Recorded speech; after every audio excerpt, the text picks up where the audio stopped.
for a great introduction. So, as Simon said, I'm here to speak to you about personality before demographic. Before that, I'm going to tell you a little bit about myself. So, before I started working in the creative kind of space, I used to be a health and safety officer. One day I decided that I was like, okay, I can't do this anymore. I need to do something about this. And one of the reasons why I decided to do it is because my company's marketing was so bad. I really needed to do something about it. So I set out on a mission to change how traditional companies kind of see marketing and how they do it. And I started off with talented heads.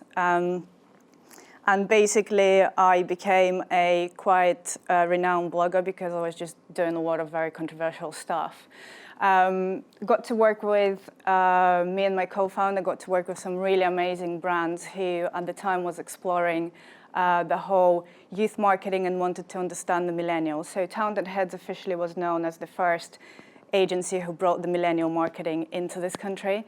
I used to have people like head of Skype communications email me and be like, Daria, there's someone talking about millennials and gardening. Oh my God, you've got to see this. And we was very controversial about that kind of audience, and we really challenged the brands in that space. That kind of became a little bit boring for me, so I was like, okay, well, I can't consult anymore, so I need to move on to something else. So I went on to meet my co-founders on Twitter, two girls from Incredibly, and we started, well, at the time there was just two freelancers running a very successful social media agency and loads of accounts. Basically, got to work with them, and in the last 3 years, we've been experimenting with a lot of clients' money and doing whatever we want on social. When we first started kind of 3 years ago, nobody told you what you needed to do on social. Everyone was like, I just want a Twitter account, so can I do, you just take all my money and do whatever you want. Okay, cool, so we did that. And what we learned from that is how easy it is to spend a lot of money and get no results. And that's exactly what I'm going to talk about. And the final project, which I'm very passionate about, is 2 weeks ago, we've launched Incredibly Skilled, which is national pathway, digital pathway, so we prepare young apprentices from privileged backgrounds to get into digital marketing. So if any of you guys are kind of looking for that kind of people, or do speak to me, because it's a really amazing program. I just spent 2 weeks with them, and that's absolutely incredible. So you can't quite see that, but that was meant to be a picture of us looking at the market. So 2 years ago, we was facing a challenge around clients was no longer willing to spend a lot of money with us because they realized that social media and some kids basically sat in the basement tweeting at people wasn't making them any money. And we had to make a really massive decision around as to where we was going to move as an agency. So we started to look at the market and try to understand what is actually happening and how can we change the way we do and actually deliver a really great experience for our clients on social media and still continue keeping them as a client. And as soon as we started looking at the whole kind of social space, what we've realized is that a lot of our clients, what they concentrated on was the signups. They wanted acquisitions. They was using a lot of social channels to get new users. One of the things they was not interested in is learning. The problem with that is there is no personal experience, and social media is all about personal experience. So this is me, this is my co-founder. If you look at us, we're completely the same people. If you target us on social or you target us on any channels, we would be served the same advertising. The reality is we're very, very different. We use very different channels. The way we approach marketing is very different. So how do brands communicate to us, and how do they acquire us both as users? How many of you guys heard of Fab.com? No?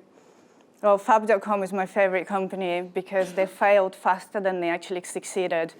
So they was given 300 million to play with.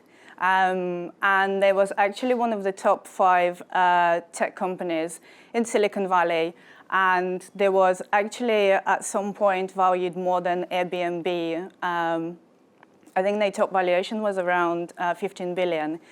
They believed the 300 million, and they had no idea who the users was. A lot of their money went on social and marketing and social advertising. And this is a letter which you can't see, but basically what the guy says, the CEO, and he talks about how they just spent 200 million in the past 2 years, and they don't understand who the customers are, what they want from them. So that is the problem when you try to acquire users first and you don't understand anything about them.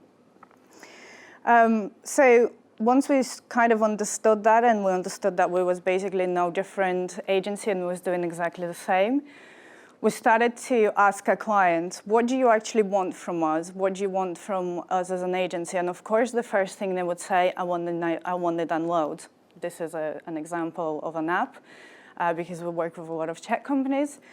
They want signups, they want user acquisition. This is how they perceive marketing. But the reality is marketing is part of your whole product, and it's part of the journey, and it's part of the experience. So when we asked them the question whether they would rather spend the money to understand how to get 1,000 downloads every day, of course they said yes. But the problem is that they had absolutely no idea about the audience, and they had no intentions about learning about the audience because they were seeing it as waste of money. So the way digital has changed our experience as users, and the way it has changed our jobs as marketers and actually made it a lot more difficult, is that people have a lot of choice now. And that choice comes down to basically two things, is we either want a personal experience or want an experience which we want to share with others. Personal experiences is something that we pay for more, and personal experiences is what we actually, what creates brand loyalties. So we are currently seeing a massive trend which demonstrates to us that it's a complete revolution in the way we think about buying something. We're buying experiences. The experiences market last year has grown 10%, whilst the retail market has gone down by 8%. So if that's happening, the question is, how do brands and traditional brands adapt to that shift across the whole kind of world and create those experiences, because we don't buy products anymore? So Airbnb, of course, is a great example, because they are the first company who implemented the experience economy, and they used that in marketing. They didn't use marketing as part of their sales or acquisitions. They used marketing as part of their product development. So they developed everything around creating experience for the users who wanted to take on and go on what they call brand journey. So very recently, they spoke about that, because up until around a year ago, one of the co-founders said, when we used to talk about it, nobody really understood, because nobody knew that you could actually target people and create experiences for them. They just thought it was marketing. But creating experiences and marketing are two quite different things. And the difference between Airbnb and Fab is that they learned about the users. The success of Airbnb happened when they found out that a lot of the users didn't trust them. So they had a lot of accommodation listed on their site, but nobody wanted to rent it because they didn't know whether it was real or not. So the way to fix that problem is, I don't know if you guys use Airbnb at all, because I kind of use it all the time, but a few years ago, they used to have verified sign on every picture. So what that did is Airbnb heavily invested at the beginning into sending photographers across every one of their properties, taking the pictures and verifying them by themselves, meaning that if you rented that property, it'd be safe and it's verified by them. So that's what you call creating an experience. And they used that in their marketing. They created it very visually. They communicated it. They created a campaign called Never Be a Stranger, where they introduced different people and talked about their experiences. And one of the latest campaigns is they're now trying to break into a much kind of more controversial market, which is kind of what we call a grey pond, because they don't know They don't use Airbnb so much, they still use hotels. And they started featuring Superhost, he will be like 80 years old, and they'll be like, oh, I've lived at this farm for the last 25 years, and like I had my whole family here, so come and stay with me. So this is really cool. That's creating an experience, and that's personalization. So what does that mean in terms of marketing, and how does that change what we do? It just means that we have to learn about the users first and then care about the signups. In any kind of marketing, from my experience, I don't know how many of you guys are marketers here, I'd say probably 50% of your marketing budget in reality will go on like wastage anyway. So if you actually spend a much lower budget on learning about your customers and run lots of what we call sprints, and then you can take out all the crappy stuff which don't work, and then just scale all the cool stuff, and then that's how you get a lot of signups. But learning is basically should be the core foundations of all the marketing campaigns. So that's what we kind of believe in. And the cool thing about learning is that you can fail loads. And actually, this is a typical example of what normally happens when you run a campaign. But normally we just deliver on this. And the client doesn't really care about all those things. They're like, well, why are you telling me about that crap? Because, you know, in reality, like, I just gave you money, I want you to do something with it. But we don't actually hardly ever report on success anymore. It was like, who cares about success? We know what happened there. Like, you guys really need to know what failed. You need to know that your customers really hate you. And actually, this has been a really great experience, because when you look at things that brands are failing at, and when you can build that as part of your learning experience, you can identify really great channels. So if you as a brand have a real customer service issue, quite often you can very clearly identify this at this point, and you can start dedicating more resource, because a lot of people are using social now to complain, for example, Twitter. So if you're spending money on Twitter to push different campaigns and trying to do something creative, but all your users want is just for you to basically answer their customer service request, then you're actually wasting a lot of money. So we think that's also very important, like fail loads and learn a lot. And the other interesting thing which we've learned about personalization is the power of collaboration. So the way also personalization works is that no one actually cares about brand. I'm going to quickly go through to this. So this April's Fool's Day, we decided to do something, and we decided to rebrand to Incredibi. And we came up with some like really cheesy random email. And you know what? We had more sales from this email than ever. And I actually went to a meeting and someone scribbled at the top that I was from Incredibi. Everyone believed it except for one person. But that just shows nobody really cares about your brand. Like, really, they don't. But what they do care is people like those. So Zoella, if you guys are not familiar with her, she has around 7 million subscribers on YouTube. This is Vogue, which has been going from like 18th century, or as long as fashion's been going, and they have less than 2 million subscribers.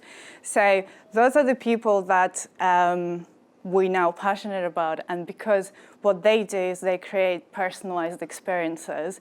They create content which they're passionate about, and we feel like we're connected with them.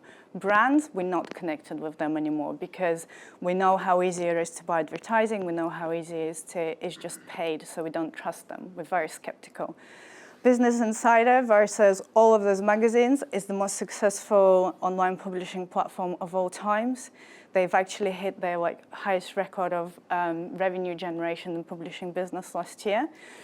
And that is because the way they deliver news, it's very non-traditional, and people actually trust them. People trust their news because it's not editorials and it's not advertorials. It's actually real time, and people connect with them. So the power of collaboration, as a brand, you don't really have any more power, and personalizing your messages, well, let's face it, those are the kind of people that you need to work with, because trying to build your own community will cost you a lot of money, and trying to personalize all that messaging will actually be much more it'll be less cost effective if you just partnered with these guys. And just to show you some results around what you can do. So has anyone heard of Social Chain? Social Chain are absolutely mind-blowing. They completely changed Twitter experience. So it's a guy called Steve Barnett who founded it from his bedroom.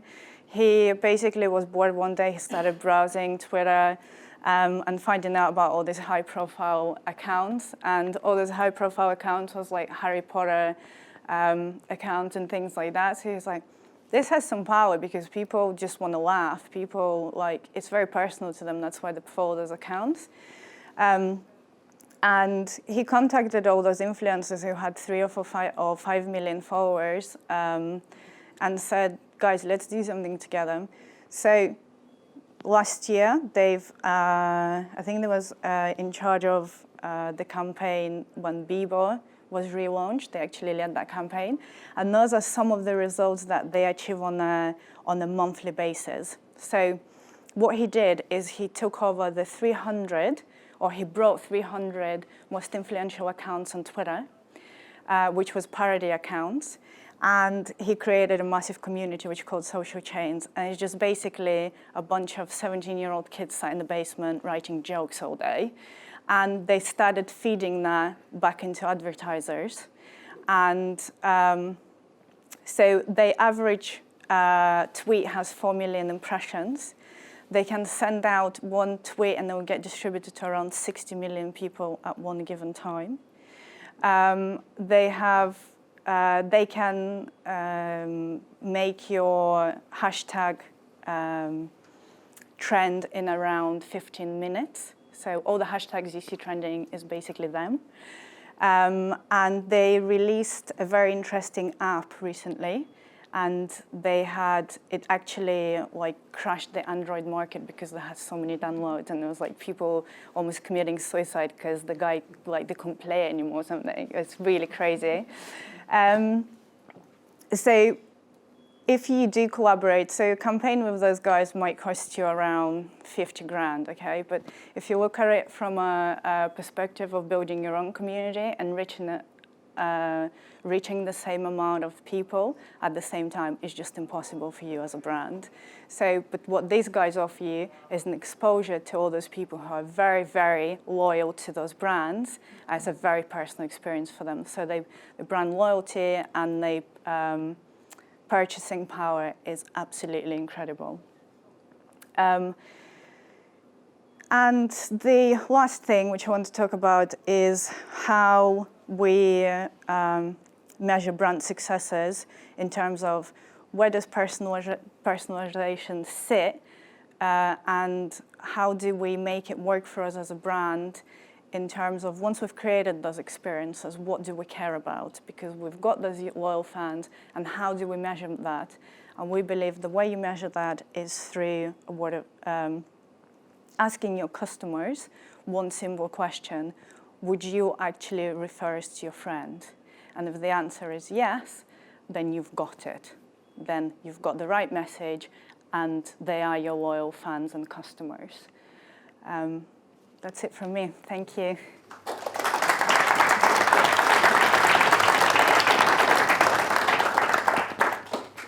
Do you guys have any questions? Yeah, you talked about drilling down to the user's personality to be able to target them. How do you get that sort of personality-based data? Okay, so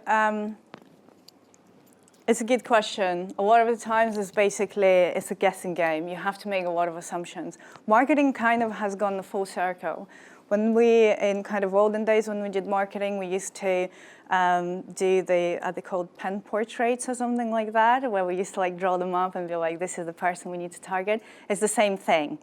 The only difference is that now we can test those assumptions, and this is what I was talking about learning. So in a lot of the cases, we still make a lot of assumptions and we create the messaging. The major difference is that previously we would draw up those personalities and we'd go out and basically plaster every billboard in the country, which would cost you millions of pounds.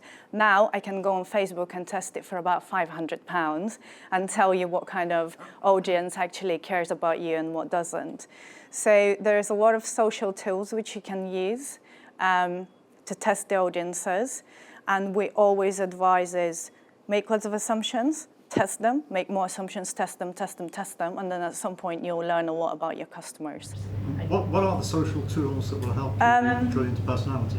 So the main ones that we use for testing is Facebook. I'll be honest, there's no better tools to test your audience than them. First of all, it's very low cost to test it, and they have by far the most comprehensive audience analysis of different personalities.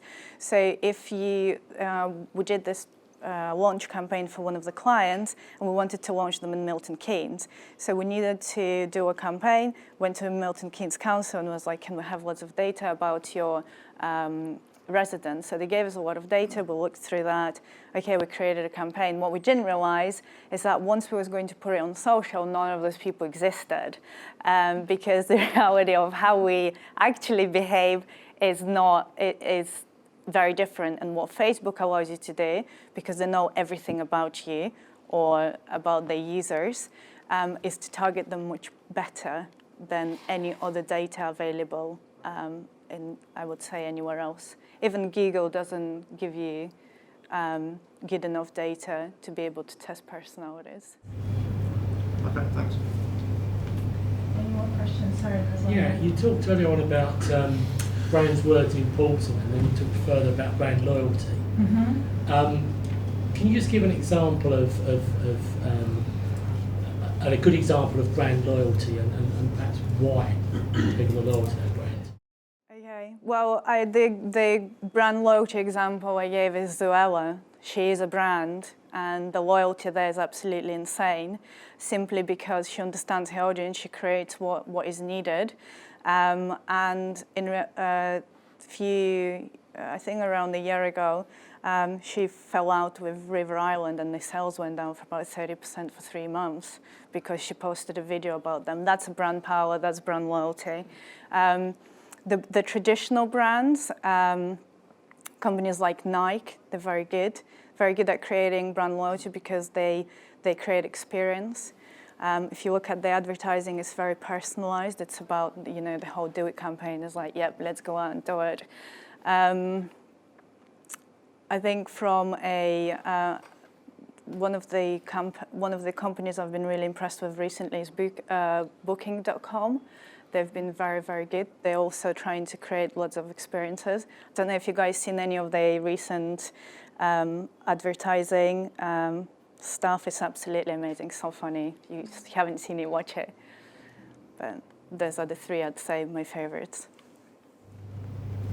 Tell us a bit about you had this screen with fail, success. Mm-hmm. Can you talk about, without giving any data away, some of those failures? What are the points that you look for where, at what stage in the process do you go, there's a mistake there, or there's a failure there, we need to move on and correct that? Can you give any specific examples of that?